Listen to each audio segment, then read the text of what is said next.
আসসালামু আলাইকুম। আপনাকে বলা হলো এখানে যে ডেট আছে এই ডেট কততম কোয়ার্টারে পড়েছে সেই কোয়ার্টার তুমি এখন এখানে মেনশন করো। অর্থাৎ এখানে কোয়ার্টার 1, কোয়ার্টার 2, কোয়ার্টার 3 এই কন্ডিশনে আপনাকে এই কলামে আউটপুট বের করতে হবে। যদি জানুয়ারি থেকে মার্চ হয় ফার্স্ট কোয়ার্টার, এপ্রিল থেকে জুন হয় সেকেন্ড কোয়ার্টার এভাবে। তাহলে কিভাবে করবেন? তো এইজন্য দেখুন আমি এই কলামটির নাম দিলাম কোয়ার্টার এবং আমি এখানে এসে এখন যে ফাংশনটি ব্যবহার করব এই ফাংশনটির নাম হলো মান্থ। তো আমি মান্থ ফাংশনকে ব্যবহার করলাম এবং এই যে আমার ডেটটা আছে এই ডেটটা হবে সিরিয়াল নাম্বার। এটাকে আমি এখন ব্র্যাকেট ক্লোজ দিলাম। এই ফাংশনটি আমাকে দিবে কি মান্থের একটা ভ্যালু দিবে। এখন যেহেতু আমি কোয়ার্টার চাচ্ছি কি করে 3 মাস করে চাচ্ছি, তাই না? তাহলে আমি এখানে ভাগ দিয়ে 3 দিলাম এবং এখন যদি আমি এন্টার দিই এখানে আমাদের এটা ডেট ফরম্যাটে চলে আসছে।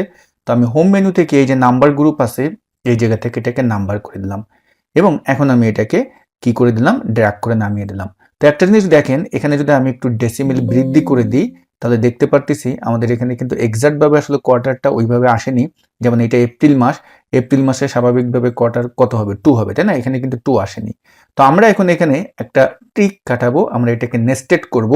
এই যে মান্থ ফাংশনটি ব্যবহার করলাম তার আগে এসে আমরা যে ফাংশনটি ব্যবহার করব সেটা হলো রাউন্ড আপ এবং রাউন্ড আপের ভিতরে এই যে নাম্বার যেটা আছে নাম্বারের ভিতরে এই মান্থ ফাংশন বা যা ব্যবহার করলাম এটাই রাখলাম আর নাম্বার ডিজিট এখানে 0 করে দিয়ে ব্র্যাকেট ক্লোজ দিয়ে তারপর এন্টার দিলাম।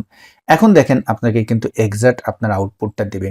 তো রাউন্ড আপ করে কি আপনার যে দশমিকের পরে যে ভ্যালু থাকবে সেগুলোকে ও কি করে দেয়, যেটাই থাকুক ওটাকে রাউন্ড করে দিবে, মানে আপনার যেই বাম পাশে যে ভ্যালুটা থাকবে ওটাকে প্লাস করে দিবে। তো এখন আপনি এখানে চাচ্ছেন কি কোয়ার্টার মেনশন করতে, তাহলে আমি যে কাজটি করবো এই যে ফাংশন যেখান থেকে শুরু করেছিলাম সেখানে আসলাম, এসে আমি এখানে যদি কোয়ার্টার লিখতে চান তাহলে আমি এখানে ডাবল কোটসের ভিতরে আমরা কিউ কে দিব এবং একটা স্পেস দিয়ে আবার ডাবল কোটস দিব এবং অ্যান্ড দেব। মানে হলো কি এই ফাংশনটার যে ফলাফলটা আছে তার সাথে আমি একটা ক্যারেক্টার এখানে অ্যাড করতেছি সেটা হলো কিউ।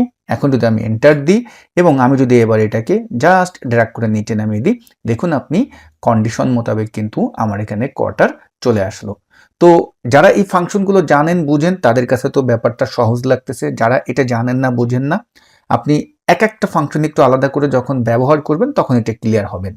তো ডিয়ার ভিউয়ার্স, আপনি যদি চান আমাদের কাছ থেকে Microsoft Excel basic to advance level পর্যন্ত শিখতে, আমাদের নতুন ব্যাচের ক্লাস কিন্তু আজকে থেকে শুরু। তো আপনারা যারা এই ব্যাচে ভর্তি হতে চান কোর্স লিঙ্ক দেওয়া থাকবে এই ভিডিও ডেসক্রিপশন বক্সে, সেই লিঙ্কে ক্লিক করে আপনি আপনার ভর্তিটি দ্রুত কনফার্ম করে ফেলুন। সবাই ভালো থাকবেন। আসসালামু আলাইকুম।